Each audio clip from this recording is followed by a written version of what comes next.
Un podium, des discours et des applaudissements nourris animent l'entrée de la justice de paix de Saint-Josse ce matin.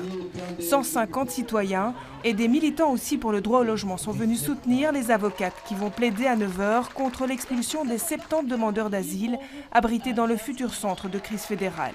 Montrer surtout aussi aux personnes demandeuses d'asile que tous les Belges ne sont pas en accord avec leur gouvernement et qu'on attend mieux pour eux, quoi. Franchement, c'est des personnes qui veulent s'intégrer dans la société depuis des dizaines d'années et ils sont en but à des obstacles incroyables. Tout ce qu'on demande pour nos clients, c'est des places d'accueil. Donc s'il y a des places d'accueil qui sont proposées, évidemment qu'on va aller dans ce sens-là et donc on est tout à fait ouvert depuis le départ à la négociation.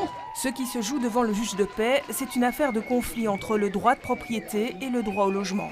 Une affaire assez simple à trancher selon la Ligue des droits humains qui a décidé de se présenter en intervention volontaire.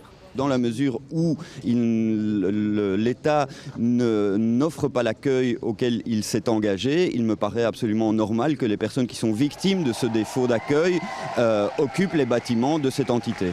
Mais à la sortie de l'audience... Donc on a rendez-vous à 10h30 à l'occupation pour qu'il puisse se rendre compte lui-même, apprécier les lieux. Ce n'est pas encore gagné. 10h30, le juge de paix arrive au futur centre de crise. À ses côtés, les avocats des différentes parties, rejoints par le patron de la régie des bâtiments en personne. La visite va durer 2 heures, mais à la sortie... Des choses intéressantes à dire. Aucun commentaire du juge de paix, et encore moins de la régie des bâtiments. Ça, c'est une bonne question à poser au juge. Je pense qu'il y en aura encore un peu plus de précision dans les 48 heures. 48 heures, c'est le temps donné par le juge pour tenter une conciliation. Pour l'instant, le contenu de la conciliation, c'est couvert par la confidentialité, donc on ne peut pas vous en dire plus. Mais pas d'expulsion aujourd'hui. Tous les intervenants se revoient jeudi à la justice de paix.